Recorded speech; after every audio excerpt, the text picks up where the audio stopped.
Hey guys, welcome back to another video, and yes, you are watching this correctly. I am, in fact, doing a double upload for the first time in a while. For this part of the double upload, we're going to look over on what I think are the top 10 hardest Smash Ultimate spirits. I tell you, this list was kind of tough to organize, so bear with me on this one. And on top of that, there were many other spirit battles that could have easily made this list way longer than it is. And yeah. And so, with that in mind, like I said, it was hard narrowing it down to just 10. Just, whoo boy. Some of these were a real pain in the butt to get. And today we're going to go over what I think are the 10 biggest ones in that regard. So at the number 10 spot, we have Dark Matter. Now you may look at this fight at first glance and wonder why Dark Matter makes the list, and you're about to see why. So you start by battling King Dedede, which isn't too bad, but when Meta Knight himself comes in, is where the fun really begins.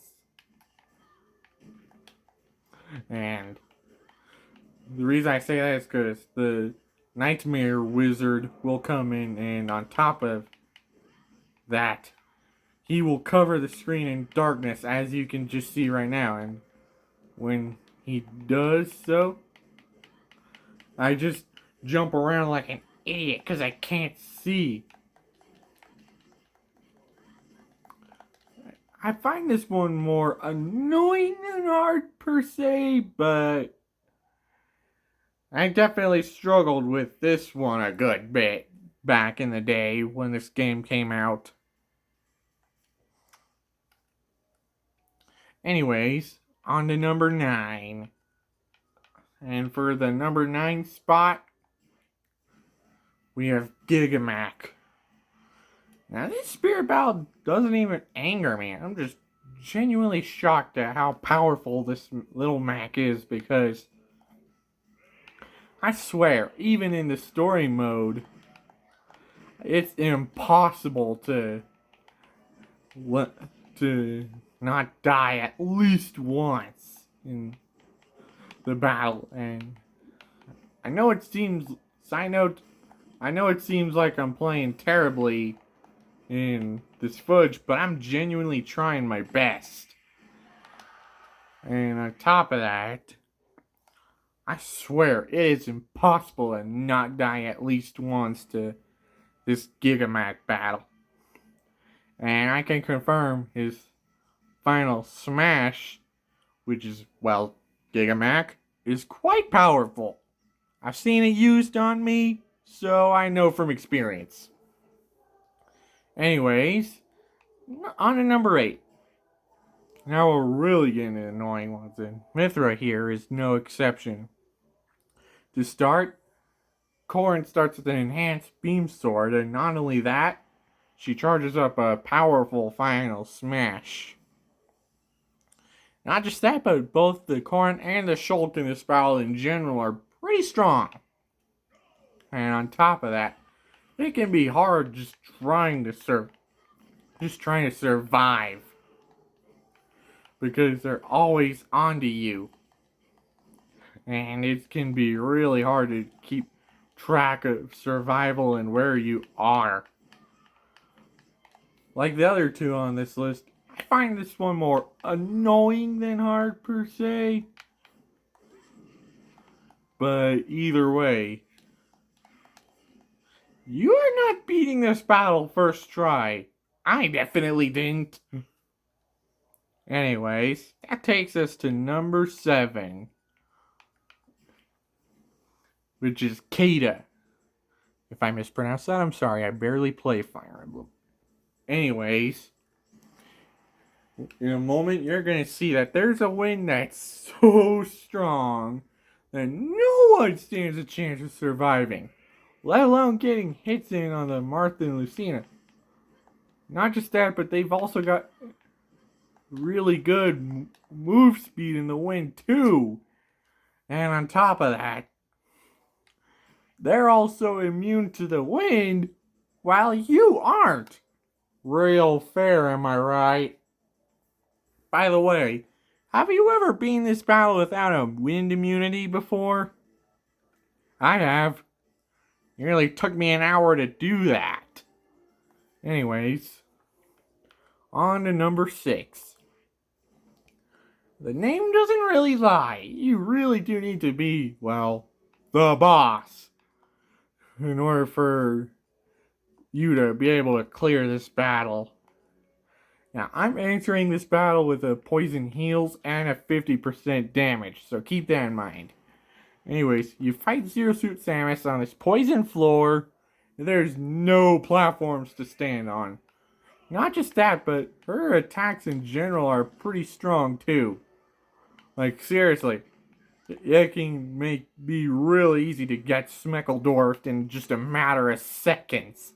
Speaking of which, you can't even take your time to try and move and figure out your strategies for the level. Because, well, there's a time limit. Yeah, as if this battle wasn't a monumental chore to begin with. Zero Suit Samus, as you just saw, also gains a defense increase too. And on top of that, in general, her attacks are quite strong. And just when you think it's all over, just when you think you're in the home stretch, you're gonna win the battle, and then she'll use her final smash on you, which can be really powerful if she catches you in it.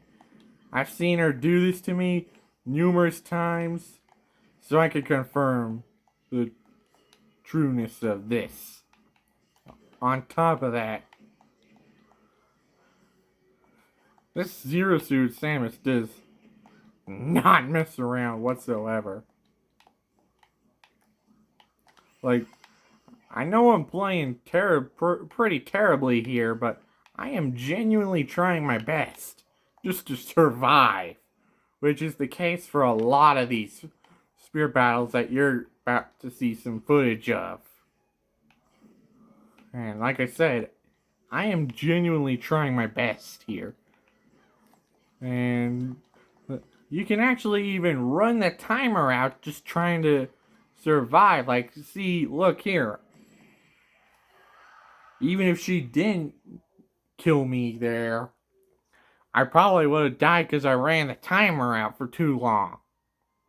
Ugh. Let's just move on. Number 5. I hate those spirit battles where you have to keep your CPU ally alive the entire time, and this one's easily the worst of the bunch.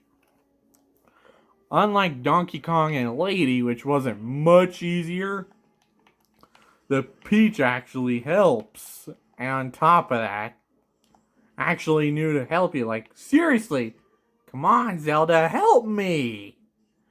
And the problems are that Ganondorf is giant, which makes him even more of a hard hitter than he already is. And on top of that, there's a sudden damage boost after a while too, so you really gotta be careful. So in a way, you're forced to do this with a time limit, even though there's no actual time limit being shown here. Number 4. Oh, you just knew this one was coming. Pauline Spirit needs no introduction. Often considered one of, if not the hardest spirit battles in the game, and for good reason. It is notorious for having you defeat just Peach. Seems innocent enough. The problems are there's an extremely short time limit of a minute and a half. Like, see, look here, I just got lucky here. And on top of that, the Mario always starts with a hammer, which that's real fair. And Donkey Kong is always giant. And not just that, but neither of these two will leave you alone throughout the battle. I tell you. I can see why so many people struggle with this spirit battle. It's asking a lot from you. This is the only one I know that actually made me rage quit a few times. And that's rare for me to rage quit, mind you. I know that doesn't seem true, but me rage quitting is a lot less rare than you think. It's a lot more rare than it seems. Anyways, I'm getting off topic. You're probably wondering why Pauline isn't number 1 or 2. Well, that's for one simple reason. I found 3 other spear battles way worse. Not to mention, before I forget, I've been basing the list off my first go around on each of these levels. Anyways, number 3, I'm gonna need you to take a good hard look at Akira. Spirit battle. You might have noticed that there's no gravity and that Ryu is way more stronger than he already is. But just tell me what you see. Akira himself comes in and he will constantly puppy guard Ryu. Like, seriously. It's because of Akira that I just now landed my first hit. Here in this footage. Like, seriously. How is that supposed to be fair? He gains help, you don't? Well, that's real fair. Anyways, that brings us to number 2. Heroes Comrades. Oh my god, I despise this one so much. So you have to take down Ike, King Dedede, Zero Suit Samus, Sheik, Robin, Zelda, and Link. Seems innocent enough, right? Well, you're about to learn just how monumental of a task this really is. And for very, very good reason. And so you start with battling Link and then Robin with Zelda. I believe it's definitely Link here.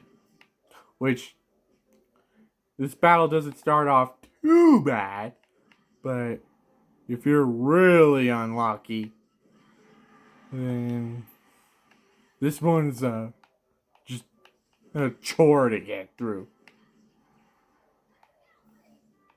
Like, seriously, I'm having a hard time just trying not to take damage here in my footage. Like, see, that was a lucky blow that, and on top of that I just now noticed, the enemies have health recovery. Like, that's real fair. But it's when Zero Suit Samus and Sheik come in where but mostly Zero Suit Samus is. Now that's where the real fun begins. And I use the term fun very loosely. Because, well, just watch. She is all over you. Like, seriously. I had an easier time just jumping around. And this Zero Suit Samus is onto you like a freaking hawk. And I know it seems like I'm doing pretty good in my footage, but the ending is where most people would just beg for mercy. Because Ike comes in and losing to him in this battle just feels like a huge demoralizing defeat. Especially considering you got so close. But in the end, nothing. And I tell you, the number one pick absolutely deserves to be number one. Sorry. Anyways, before we get to number one, I want to give a quick honorable mention. And that's, of course, Gruntilda. So you battle King Dedede on Poison Floor, which also has no platforms. And 3 other Dr. Marios. Simple enough, right? Well, ho wrong you are. Just tell me what you saw earlier about King Dedede's health. Not only is he super strong, but he also, in this battle, but he also has a whopping 250 health. Like, how is that fair that he can gain more health than you're allowed? And on top of that, he's a really hard hitter too, so that makes things just worse. The reason I didn't put this one on the list is because, unlike the boss, you actually have as much time as you need to try and win here. And, like, see? That was just a lucky win. Either way. I would have put this battle where the boss is, but I found the boss way worse. However, believe me, the number one pick absolutely deserves to be number one. By a country mile. Anyways, on to number one. With all the previous battles mentioned, you're given some semblance of a chance to fight back and try to survive. With Azura, you simply aren't. So the main problem is that the Corrin gets a Sun Final Smash. But wait, what's this? Double? That's Sun Final Smash? Sure, why not add to my suffering? And heck, let's just have Corrin's attack power increase too. Just cover my wounds in that salt and let it burn into my system. Anyways, it's also incredibly hard just trying to dodge the final smashes because the Corrin here uses them extremely strategically. Not just that, but throughout the battle, the Corrin here will hunt you down like a hawk. And on top of that, by the end of the battle, you're always so disoriented by just trying to survive that you don't even get a second to think about your next move. I'm not even kidding when I tell you there have been numerous runs where I couldn't even get a single freaking hit in before I'm toast. And on top of that, it didn't matter what I do. I tried this level under so many different circumstances, but either way I lost a ridiculous number of times because of all the stupid factors that are present in this battle. I tried to beat this battle without any spirits at all, but that just made it even easier for the Corrin to smack me all around. And on top of that, not a single good item to be found here. And that is all I have to say about that. And on top of that, more often than not, I know it looks like I've been playing terribly a lot in the footage in the times where I lose. But more often than not, I'm genuinely trying my best. And there's been numerous times here in the footage where I get so close to winning and then I just lose. Like that. Where you think you're about to win, you need just one more smash attack, then they do a good move, you lose, and then no spirit for you. Okay, I've calmed down a bit. Well, if you guys like this video, please be sure to leave a like, Subscribe if you want more content. As always, take care, and I shall see y'all next time.